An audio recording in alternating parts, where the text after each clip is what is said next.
Hey, everybody. Thank you for joining us. My name is Judd Hoffman. I am the head of community operations here at Pinterest.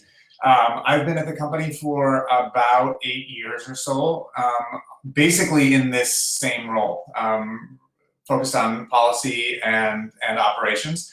We're going to be spending the next 30 or 40 minutes talking with a few of the leaders from the community operations team, the team that I lead, to provide a little bit of insight and info into what we do, why it matters, and then obviously what opportunities we have for those of you who might be interested in pursuing an operations role at Pinterest. So for those of you who aren't familiar with Pinterest as a company, at least, I'm hoping many of you are already familiar with Pinterest, the product. But as a company, our mission is to bring everyone the inspiration to create a life they love. You'll notice this on my t-shirt. So as a company right now, Pinterest has about 2,500 or so employees globally. There are more than 300 billion pins that have been created by pinners over the last 10 or so years that Pinterest has been around. And those exist on about 6 billion, both of those with a B, boards. And the last time that we released user numbers, we had about 475 million monthly active users, which is obviously a common way of measuring users. So one of the cool things about Pinterest is that more than 90% of people who use Pinterest, pinners, say that they feel that Pinterest is filled with positivity. We're not caught up in a lot of the controversies around privacy or politics or worker exploitation or a lot of the other things. And that's not by chance. That's because we work at it. We work really hard at it. So I wanted to tell you a little bit more about what brought me to Pinterest, and then I'll bring up some of the folks who are going to be joining us in this conversation. So I was a lawyer for about 8 years before I joined another tech company, and my job there was to build the first global policy team that they had. And it was an awesome opportunity. When I joined, though, we were kind of past the point at which we were really able to build that function from the ground up. There were a lot of rules in place and a lot of other things that had already been happening. And so the focus was on figuring out how to bring it all together and make it work rather than starting from scratch. And so when the opportunity to do that, to build it from scratch, arose at Pinterest, I jumped at the opportunity, both because I was familiar with the product and had seen what the opportunities were there. But the biggest part of it for me was that some of the best people that I had ever worked with had joined Pinterest, and I had met some others as part of that exploration process, and it was just too good to pass up. So I'm really excited to be here today. I'm really excited to be at Pinterest in the role that I'm in right now, as evidenced by my having done it for as long as I have. And so I'd like to now introduce and bring on the other panelists, also members of the community operations team, who are going to be joining us in this conversation.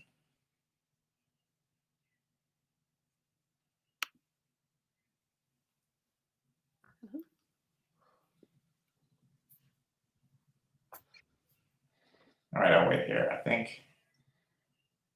There we go. Okay, cool.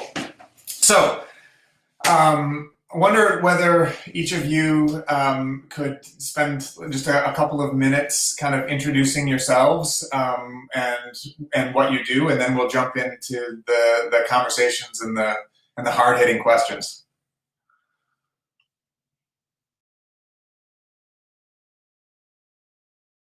Thanks, Sarah. I'm Sarah Broma. Thank you everyone so much for joining us this morning or this afternoon, depending on where you might be. I lead the policy team at Pinterest, and I've been at Pinterest for almost 3 years. I joined in the summer of 2018, so just about 3 years now. I maybe have a bit of a different background than some other folks here. I don't come from a tech background. This was actually my first tech job. I came from spending most of my career working in the federal government.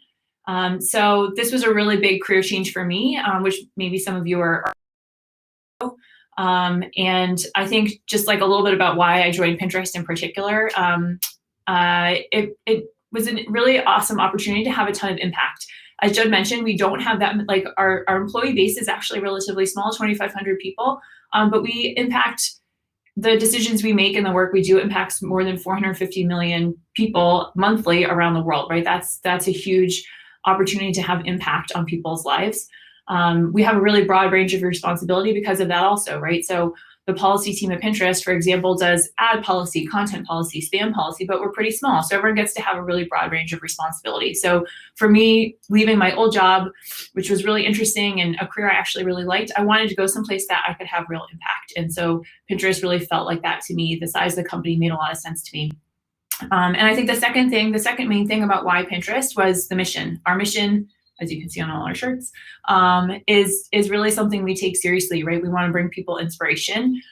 Leaving a job I had before that I felt really strongly about the mission, I wanted to go someplace else where that was really an important part of the job. So you can have a lot of impact on an important mission. That was super important. And we have supportive leadership. You know, the work that all of us do, policy and operations, is hard work. And the decisions aren't easy, and going someplace where it felt like, and it looked like, at least from the outside before I joined, that the leadership was supportive of the work that we're doing, that there was alignment within the company about what the company's trying to do.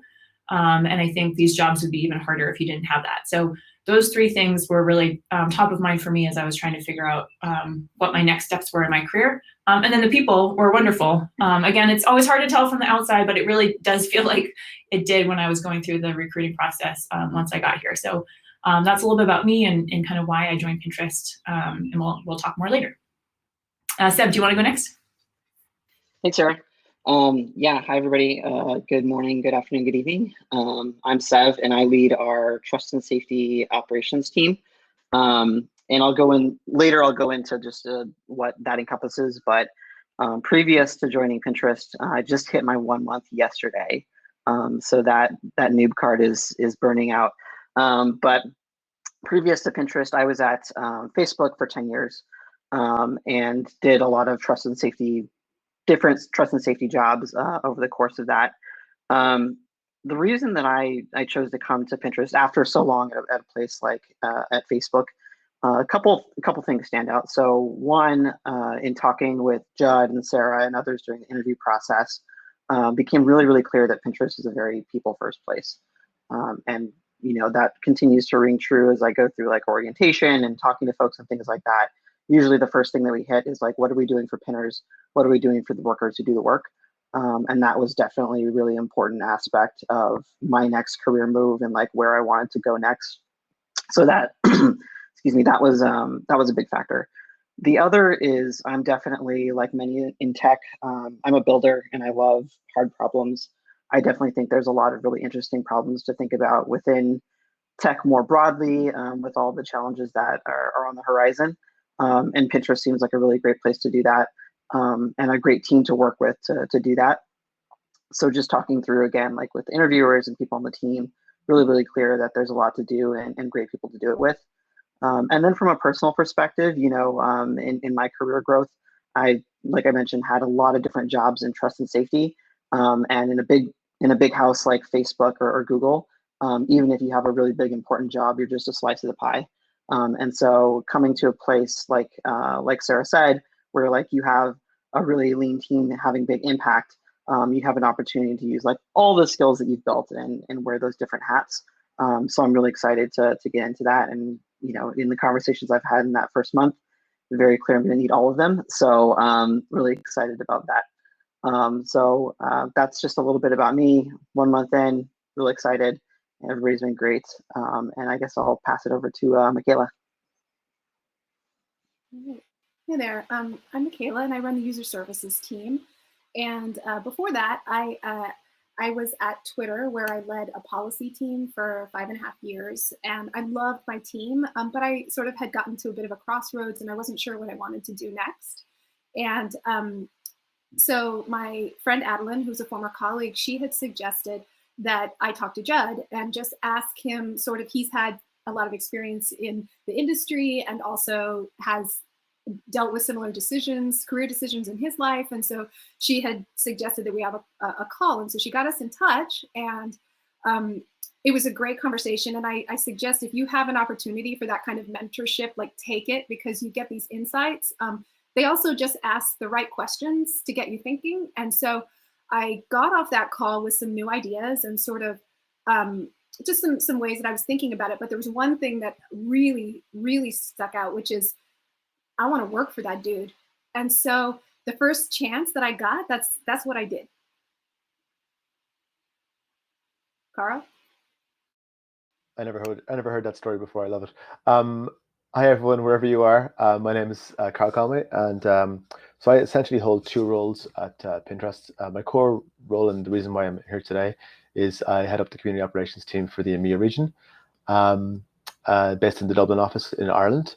And I'm also the site lead for Pinterest Ireland, which in a nutshell is kind of like a figurehead or leader for the Dublin office, which kind of lose count, but it's approximately 170 people at this moment, I think, around about that. We have lots of people joining each week. It's very exciting.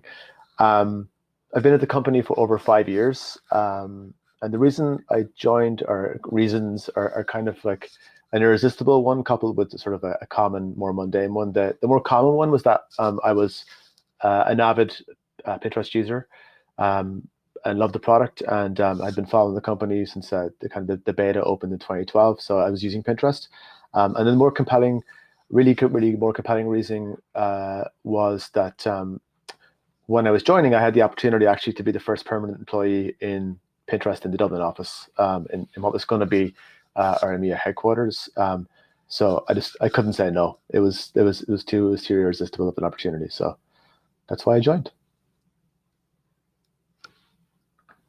Awesome, thank you. And Michaela, thanks for telling that story. So I'd like to jump in just to ask all of you a few different questions. The first one is I know that you each covered this a little bit in your intros, but I wonder if you could just talk a little bit about what each of your teams are focused on and how you all work together to accomplish what we're trying to do, which is making Pinterest a safe and inspiring place. So, Michaela, I wondered if you'd start. Sure. Again, I support user services, and that's a group of interconnected verticals that work together to help solve user problems and drive on improving the product for pinners. So what that means is that we have user support, and they're just trying to scale an excellent support experience for creators and pinners. And then also they're tracking and surfacing pinner problems and pain points, things like logging bugs and pushing on engineering to get them fixed. All of it on behalf of our users. And then we have user education, and this is encompasses the help center, and it also has the this is, I guess, what you would describe user education as, sort of the people who are in charge of the way that we communicate with users, and also the strategy and kind of the content to help users help themselves, and also to give them and help direct them to places where they can get help. And that entire funnel is really just about getting people back pinning so that they can be inspired, right? We don't want them to be stuck for too long. So we're trying to quickly help them and get them going again. We also have a strategy and operations team that is responsible for the tools and systems and analytics that help us sort of measure and refine and reach our goals for our org. And then we have the product operations team, and that team is working really closely with our product teams and also with community. And it almost serves as a bit of a bridge between the two. And what they're doing is they're finding and surfacing user signal in order to send insights to our product org in order to push on improving the user experience. And they're basically trying to influence the product on the behalf of our users. And because they work so closely with product teams, they also can help a lot, sort of serving as information for community ops and ops readiness for us. So if they're the ones that can often tell us if it's an experiment, if it's expected behavior, if it's a bug. They know the product deeply, and they're often giving us information Also, they tell us what's coming. So if there is a new product launch or something new that's coming down, let's say that it has like trust and safety implications, they would be able to give a heads up so that the trust and safety team would know, which everything has trust and safety implications. So there's a good chance of that. And actually, Sev, maybe you want to speak a little bit to that. Yeah, seamless transition. So like I said earlier, I'm on the trust and safety ops team and support them. And there's a number of different areas within trust and safety, the way that we're organized. But if I were to try and sum up like what that means for all these teams, like we're the safe stewards of data or things that are posted to Pinterest, so that people can continue to have a positive and good experience. So if there's some sort of like content or data issue with something that people are posting, generally that might come to our team if there's something wrong with it. So within our team, there's what we call our core operations team, and that's if you're familiar with online operations, like kind of like what you'd be familiar with, like somebody posts something and it should not be on our platform, and you go ahead and file a report. That's the team that's working with our outsourcing partners or reviewing it themselves, working with Sarah's policy team, engineering and product teams to make it all work so that something comes down quickly and accurately. We also have an IP operations team, so intellectual property operations team, which in our context is very important because a lot of people who come to Pinterest sometimes are looking to buy stuff. And so you want to make sure that like rights holders, artists or creators or brands even don't have their rights violated. And so the partners there that my team would be working with is legal, again, like product, engineering, to make sure that rights holders are protected. And then our law enforcement and government operations also lives under trust and safety. So when there's a request from a government that says, hey, we need information on this particular account or about this particular pin, what have you, or they have a request that something comes down, we really have to do our due diligence to make sure that like we execute that properly, that we're protecting data in the right context, and like I said before, safely stewarding data. And then to support all those different functions, similar to Michaela's team, I have a data and analytics team that's helping us make better decisions, help us size up different problems, and spend a lot of time writing queries, doing pipelines, that sort of stuff. So a small but mighty tech team that supports all those different functions and is working with all of the different partners that I mentioned, so like product and engineering. So that's a quick overview. Obviously, like each of those areas have a lot of different nuances. Again, if you're familiar with online operations, it's a very wild space. But I'll pass it over to Sarah to just talk about the policy stuff. Thanks, Seth. And everyone got a cameo by my children who are home, so they are regularly in my meetings. This is just like real life. So I think we mentioned in the beginning, Pinterest, or Judd talked about this, right? Pinterest mission is to bring everyone the inspiration to create a life they love. So we want Pinterest, and you heard from Seb and Michaela, we want Pinterest to be inspiring and safe and welcoming for our users, right? But not all content out there on the internet that you can save to Pinterest is going to be inspiring. So we need to have some rules for what kind of content people can save to Pinterest or put on Pinterest or create there, as well as what types of ads people see. Really, how do you make that positive, inspiring place? So that's what the policy team does. We set those guardrails for what is and isn't allowed to be shared on Pinterest or saved on Pinterest.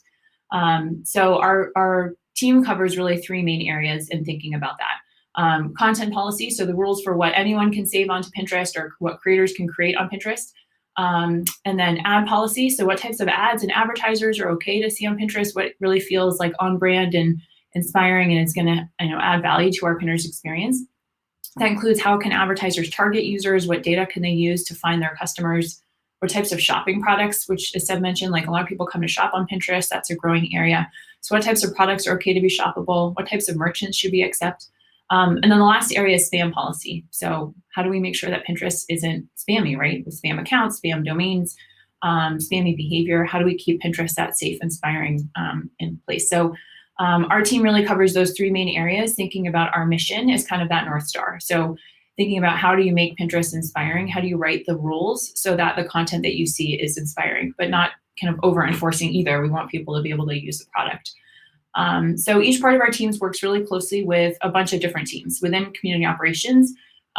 Each part, so content, ads, and spam, works very closely with their counterpart team that does the enforcement. So for example, for content policy, the folks on my team who do content policy work really closely with Dev's team, which are the ones who are actually enforcing it, right? So we write the rules and then they actually implement them. So we have to work hand in hand.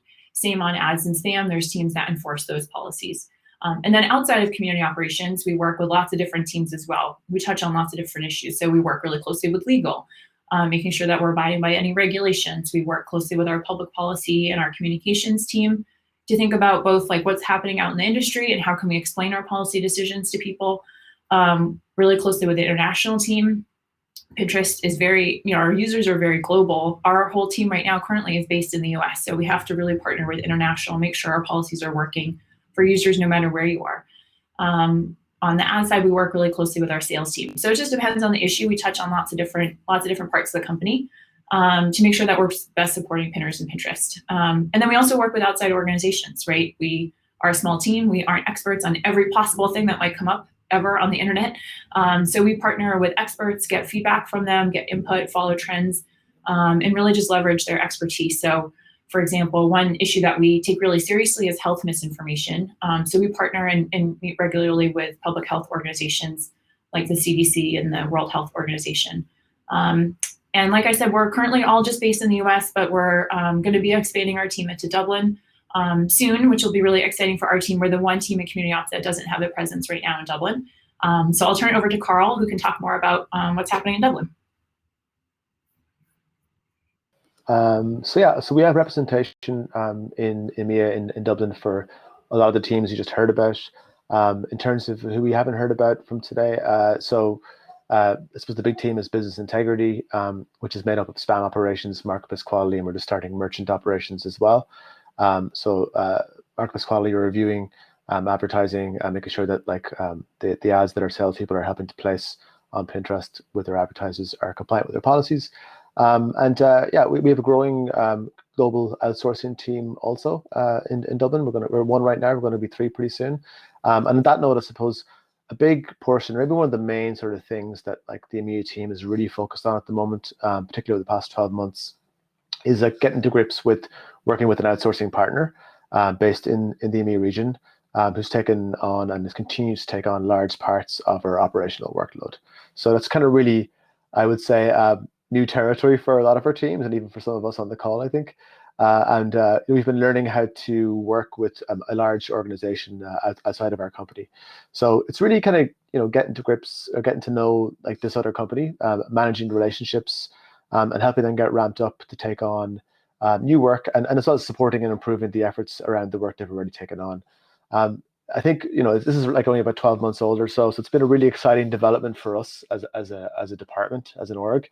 And it's also provided a lot of new room for growth on the Pinterest side, since it's enabled our teams, or a growing number of our teams, to kind of focus on different types of work internally. So we're seeing a lot of emerging project managers on our team who would have in the past done a lot of the operational work. So the nature of a lot of our roles have been changing, and I think they're going to continue to change over the next while at least, very much in that sort of project management, program management direction. And I think really it's important for everyone to feel that kind of progression in their careers and see the benefits of it. So that's the big kind of development that's happening in EMEA for us as a team. Back to you, Judd. Awesome, thank you.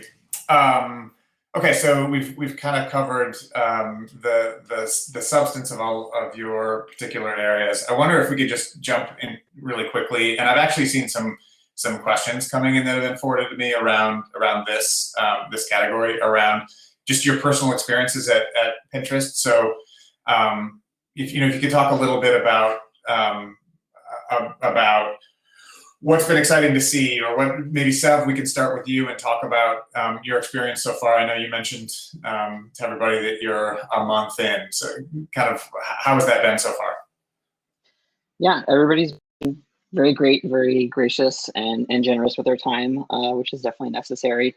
Keep in mind my context, which is I'm leaving my work home of 10 years in the middle of a pandemic to come somewhere new. And that's a really scary thing, I think, for a lot of people to do in their careers. And I definitely had that on my mind coming in. And what I found is that, like, one, people are very generous, very kind with their time. It's an open door policy. I can go in and say, like, hey, I need some time to talk about this thing, or like, crash through the door with like a random question and that sort of thing. And everybody's like been great about that. I've also found that the work culture is one where people are very flexible. So like there's no, if I need to cancel something last minute because something happens in my life, there's no, concerns or pressure. And the first question really is like, hey, is everything okay? Is there anything I can do to support? And that's incredibly important right now. And the other thing I've found too is like people are thoughtful. So, is if I come in with a question, I'm sort of pushing and challenging, like, well, why do we do it this way? Or like, what about that? Most of the time, they're already thinking about it, and they want to talk through it. They're excited to figure out what comes next, and I think that's really great. As somebody who's coming in to navigate what's on the horizon for like regulation and things like that. That's giving me a lot of comfort, first month in. So that's been really good.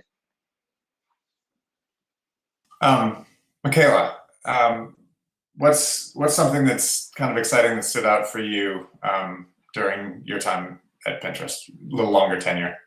Yeah, I mean, a lot has changed. Certainly this year and last, a lot has changed. But I think a lot has stayed the same, especially around being really people focused. Seth kind of mentioned how easy it is to sort of like take a meeting with someone, or sort of, it seems like you can still really talk to people and you can definitely like make an impact. I think that's probably the biggest thing, is that we're still scaled tight in community, and every single person has the opportunity to, really own something, or just have this opportunity for like significant impact.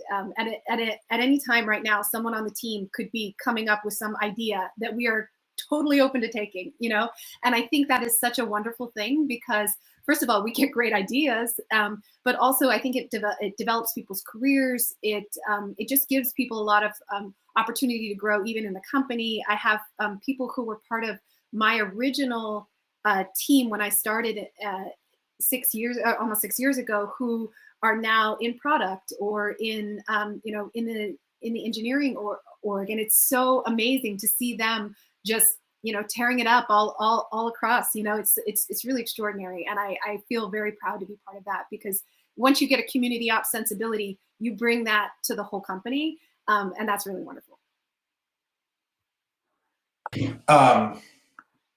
Sarah, can you talk a little bit more about what stands out about policy at Pinterest? There have been a few questions around that have come in as well, that I'm trying to incorporate into some of the questions that I'm asking you now as well, all of you now as well. But just like from your perspective, what is it about Pinterest and Pinterest's approach to policy that distinguishes it in your mind?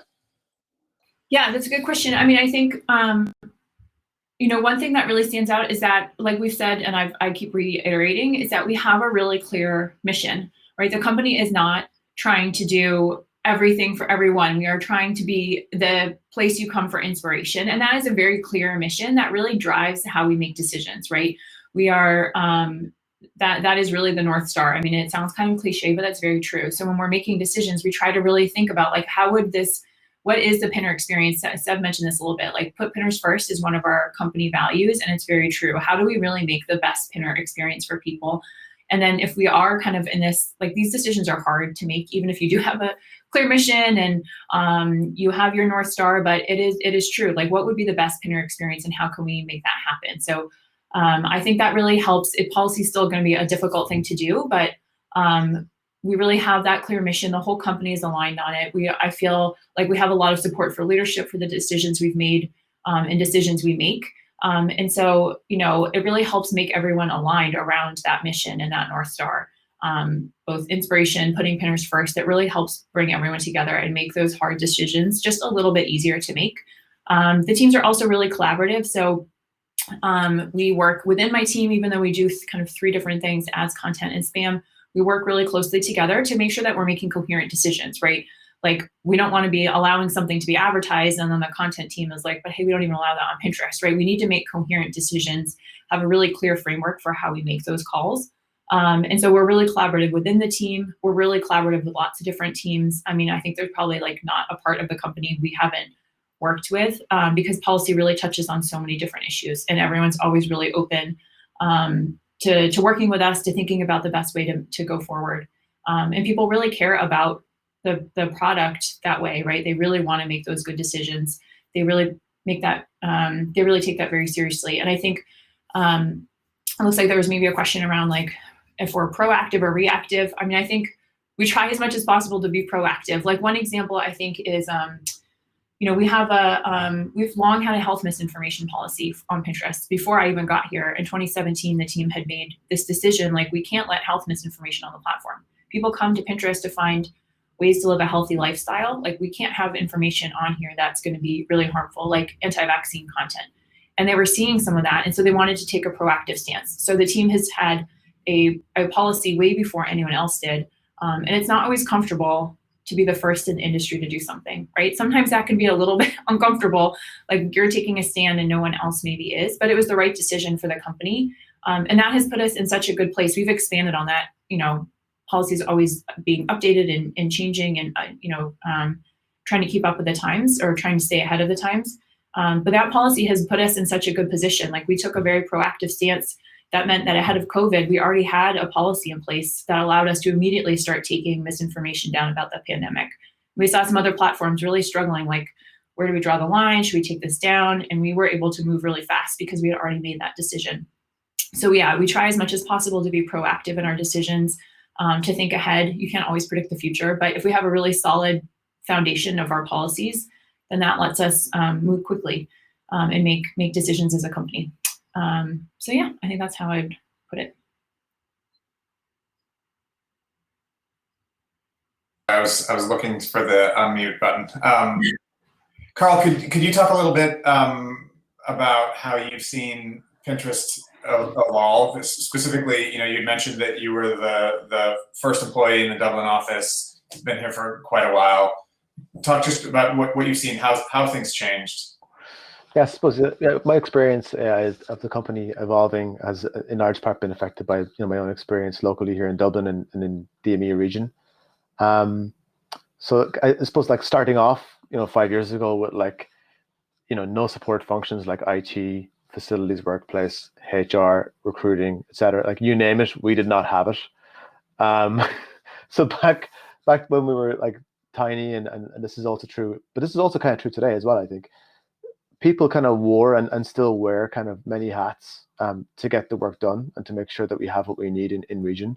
Because we don't yet have all the supports, even now, that all the functions that you would get like in a headquarters of a company like we have in San Francisco, and that's completely normal and natural. So there's still there is still kind of that startup vibe. It's still kind of there in Dublin and also in EMEA, very much so. So it feels to me like kind of has evolved, but it's still evolving. There's still lots of room for people to get involved kind of beyond their core roles, get outside their comfort zone, to learn new skills and be exposed to new things like, I don't know, like event management, team and culture building, even administrative work, engaging with vendors, sourcing candidates, and doing lots of things that you may not have the opportunity to do in a company that had a lot more employees and a lot more layers and functions. That's still very much the case in Dublin and EMEA, and really was the case 5 years ago, absolutely. So I think in every office, but particularly places like Dublin, there's still this big opportunity to help build their teams and kind of build out the culture, or what kind of our own sort of like mini version of the culture is kind of over the second decade of this company, because we're now in that somehow. So this company, and this is a company that was, I think, once quite US centric in many ways, and is now less US centric, as it becomes, we're really becoming more intentional about being a truly international entity. And we're definitely starting to feel that in Dublin and EMEA as well. I think, we have some way to go, to be honest, on that score, but like I have a lot of faith that Pinterest as a company really fully transcend being a US company. And that just happens to have some offices abroad. I think that's changing, and it's going to completely not going to be the case at all, because it's going to be just an international company, and happens to be from the US. So we're on a really, really good path here to make that happen, and it's exciting and it's challenging, but it's still really, really enjoyable for sure. And I think now I'm going to turn the tables a little bit and ask you a question, Judd. I know, and especially this year for us, we're really kind of looking forward, I think, a lot in 2021. But we've really challenging goals in our org in community operations to scale and support the company, which is still like so much in growth mode. I'd love to kind of hear, and so everyone can hear as well, kind of what your outlook on our growth as a team, as community operations, and what you're most excited about for the future. That's a good question. Yeah, I guess there are kind of on a day-to-day perspective, there are four things that I guess I think about most. So the first one, Sarah actually mentioned a couple of times already. Seb nodded to it as well. Is that we have a different approach than a lot of our peers to the policy and policy enforcement areas, and so and actually I almost hesitate to say this because it's like setting ourselves up, but like in a lot of ways it feels like our approach is winning. A lot of the things that we have been out ahead of the curve on doing have been things that we've seen our peers follow and adopt after we've done that as well. And so I think the medical misinformation policy is a really good example of that. I think one of the other things that has been really important to us from the very beginning is just focusing on the wellness of the employees that we have who are doing a really difficult and often very underappreciated work from the beginning.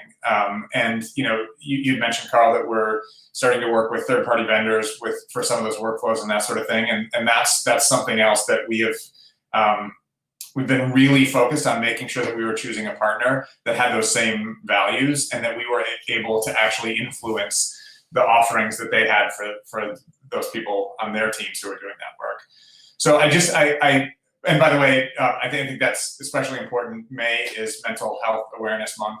We've got a lot going on within the company around that, but I think from our perspective, we're thinking about it the other 11 months of the year as well. But that's an important responsibility and one that we take really seriously. And so I'm constantly thinking about that as we grow and as we grow that relationship with third-party vendors.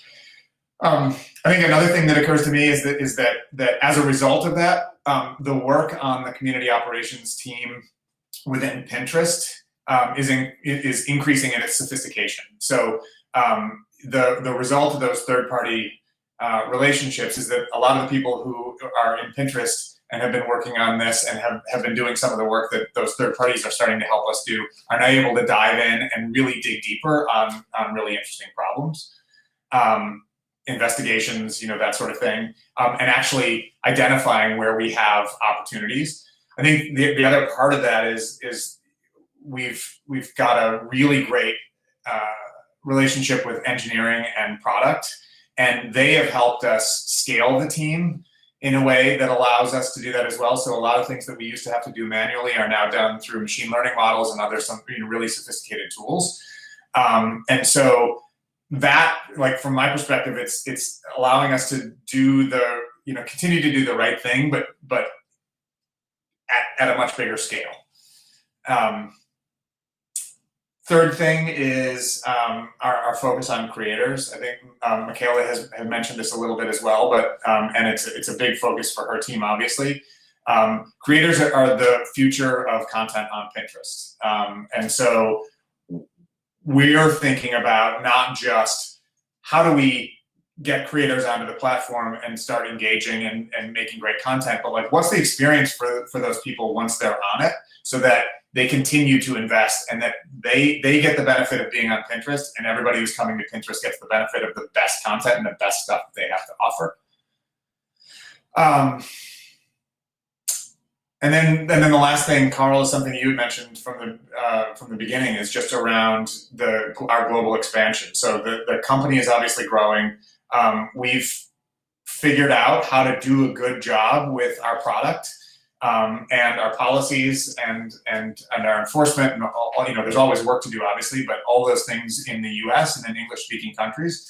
And we're just on the cusp of that growth expanding to other areas of the world. And so figuring out, how do we handle the new regions and the new languages and new cultural sensitivities and everything else, and how does that play into the way that we're supporting the people who are using the product, that we're developing the right policies, that we're enforcing in the way that we should be, that we're including input from people around the world that have specific understanding of the things that we should be focusing on. All of that feels like we're starting again, back to when I started at Pinterest, but all in a really good way. It doesn't feel like we've taken huge steps back. It's just like, oh my God, we get to do this again, with the benefit of everything that we've already learned. So yeah, those are the things that I think that are at least on the top of my mind, on a day-to-day basis. So I'm just getting notification that we've we've hit the time limit on the time that we were going to be doing our panel discussion, and we've reserved some time to do some Q&A. So if you give me a second, I want to scan through some of the questions that we've gotten. First of all, thank you everybody for submitting all of these. We are not going to be able to get to all of them, and I'll mention this again in a few minutes, but we've also reserved some time at the end of this for separate kind of breakout rooms. So if you have a question for somebody specifically that didn't get answered here, when we get there, if you can click over and join one of those breakout rooms, there'll be an opportunity in just a kind of a smaller setting with each of us, to ask those questions there as well. So let me take a look here and read through as quickly as I can.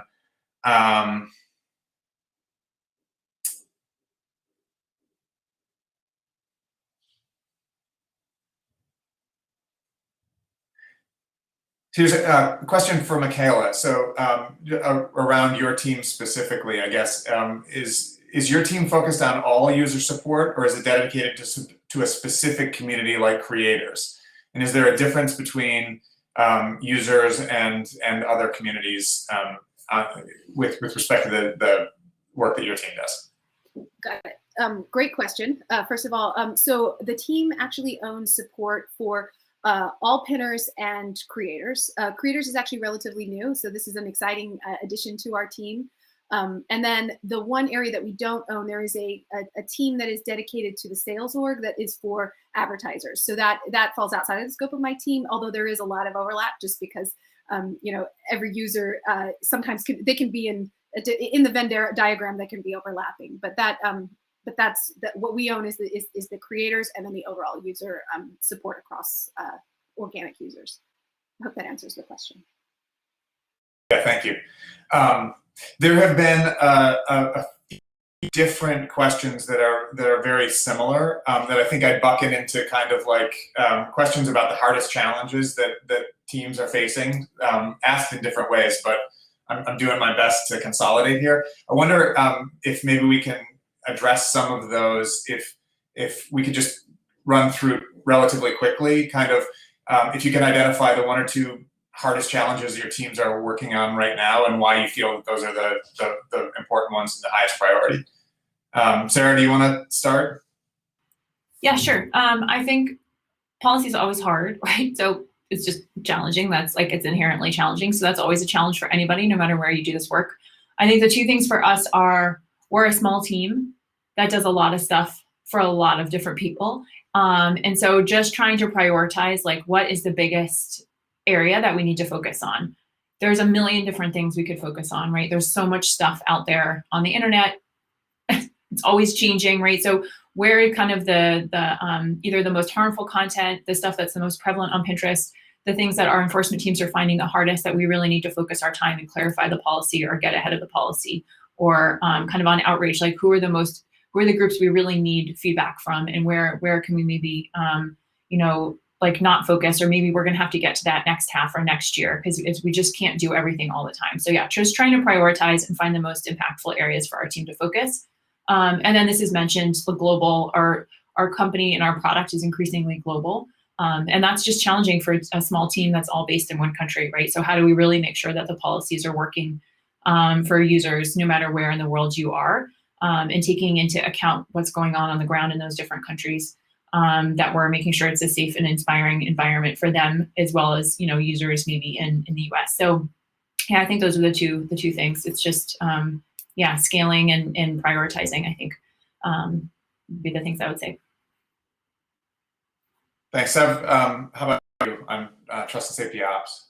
Yeah, I think we touched on a lot of the issues that are top of mind for me. So scaling is always top of mind for a trust and safety team. The layer that we would throw, the filter we throw over that is like we want to remain true to our values as we're doing that. So as we're outsourcing, are we treating workers right? As we are, internationalizing, as we expanding internationally, are we enforcing fairly across those different locales and things like that? I'd also say the other thing that's top of mind is we're building and launching a bunch of stuff. So, just a few weeks ago, I think it was my first day, we launched the content claiming portal, which in the intellectual property space is super important. And then as products and features get launched and updated, those all can have a trust and safety flair.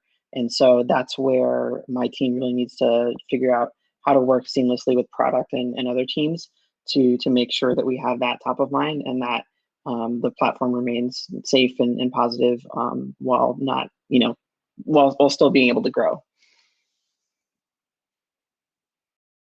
Thank you. Michaela, how about for you and your team? Yeah, I'll just say quickly that our biggest challenge is probably the most exciting thing too, which is that we have to keep up with pace of product. So as they ship things, as we have new segments of users, like for example, creators, we have to know the product really well. We've got to be able to help users when they have trouble with our product. We've got to be able to stay on top of things on the product ops side. So I think it's just moving with the speed of the company, which is fantastic. Carl, how about you? Yeah, I mean, we kind of touched on it already, but I mean, I think the biggest challenge, as I see it, is that international, or I suppose non-US user and revenue growth is really at the forefront of the company's ambitions and where we're kind of where we're going, and our team really needs to be able to continue to kind of support that, to scale with the demand that's there, whether it's our sales teams are getting bigger to make that happen, and also scale and support them. And the new users that we have across the globe. And I think that's really kind of the most important thing at a really, really high level. And then just the other thing is we've talked a lot about creators for very good reason, but our team has taken on direct support, as been mentioned, of creators this year. And it's challenging really because that work is actually quite different than the work that the team have been doing to date. It's a lot more technical, and they're really getting to grips with it. But I think it's really exciting. It takes people out of their comfort zone again, where they can learn. And really, building our network of creators on Pinterest is our number one focus in 2021. So to be kind of at the forefront or the coalface of that as a team, to me is really, really exciting. And I'm proud that we're doing that work. It's great. Thank you. Sarah, there have been a few questions that kind of fall as well that I'm going to ask for you around policy development. So I'll read one of them, but there were, like I said, there were a few others that were similar. How does the team navigate global versus regional and country-specific policies or sensitivities, and what type of stakeholder engagement is required to do that successfully? Yeah, I mean, I think I mentioned this is one of our biggest challenge areas. So I think we, as much as possible, we try to make our policies global.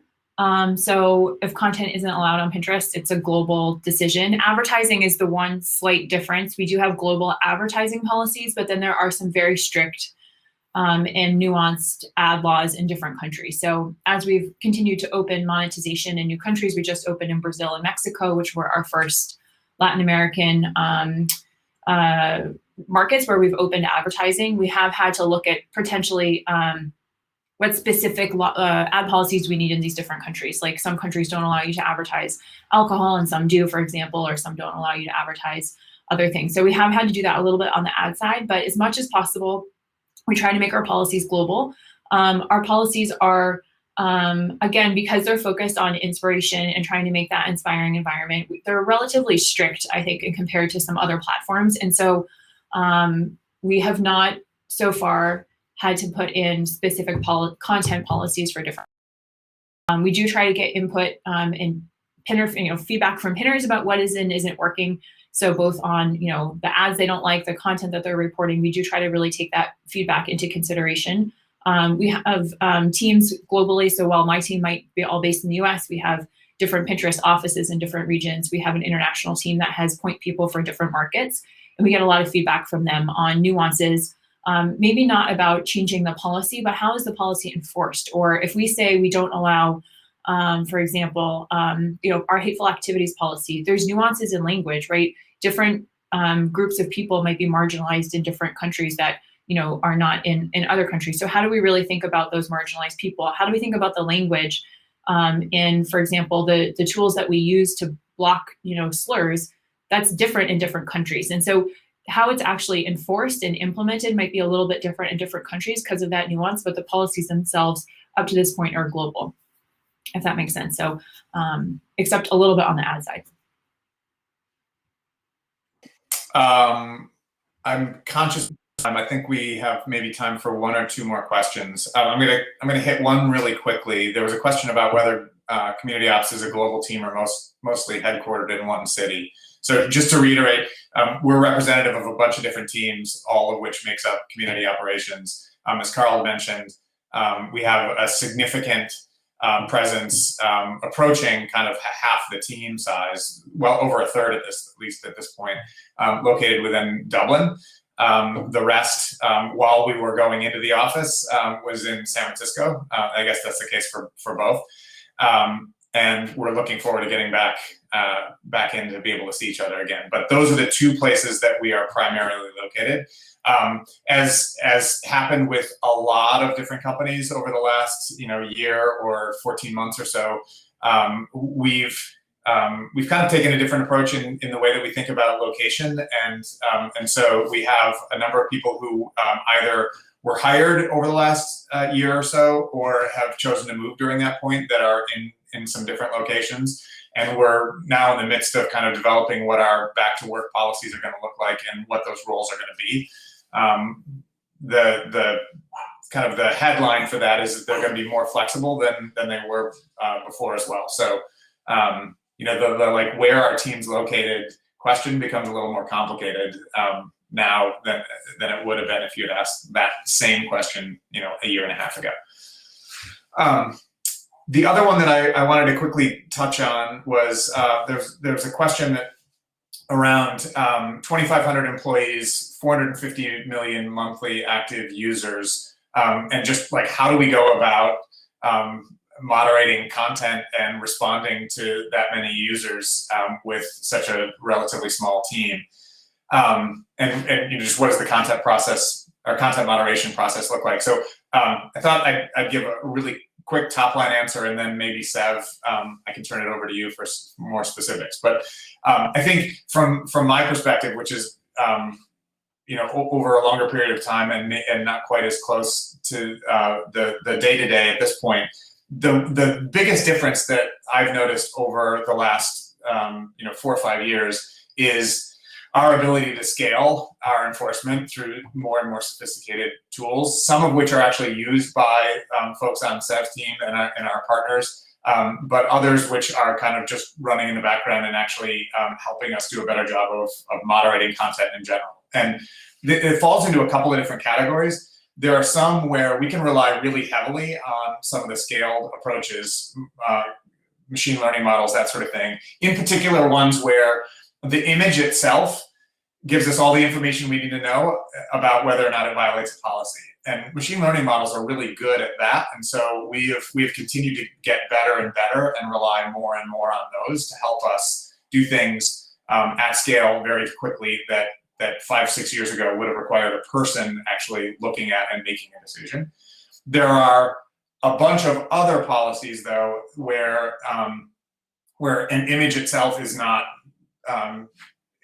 enough, and so there's a bunch of context and a bunch of other things that need to be included. And so those are the things where we get better and better by improving our tools, by improving the training, by improving the policies, doing all of those types of things.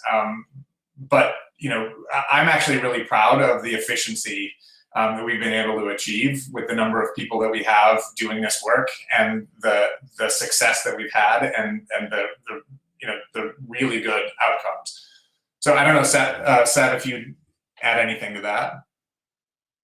Yeah, I wouldn't add anything that new in terms of like the how or the what. I would say, the thing to highlight if you're considering a role in trust and safety ops is that the job doesn't go away because we have all of this automation, all these processes and process. It means that there's more to do because you have to be like watching the machines and like doing quality assessments and like going deeper on policies that might be a little more ambiguous and things like that. So I actually think like the great thing is that the work gets a lot more nuanced and a lot more sophisticated and a lot more technical, which is why I'm in trust and safety after so long. So yeah, all of that stuff, and which isn't to say that like it's less work. It's actually more exciting work in my opinion. Thank you. So we've hit time. I first want to thank you all for doing this. This was really fun. I mean, we work together every day. We see each other basically every day. This was still really fun. So thank you all for doing that. I want to let everyone know, first of all, that that we're going to be following this up, and I mentioned this before, with some sessions where each of us are in some different breakout rooms. So I apologize. I know I wasn't able to get to all of the questions, not nearly all of them. So I encourage you to jump over to that part of the session and jump into those rooms. So I'll see some of you or all of you there.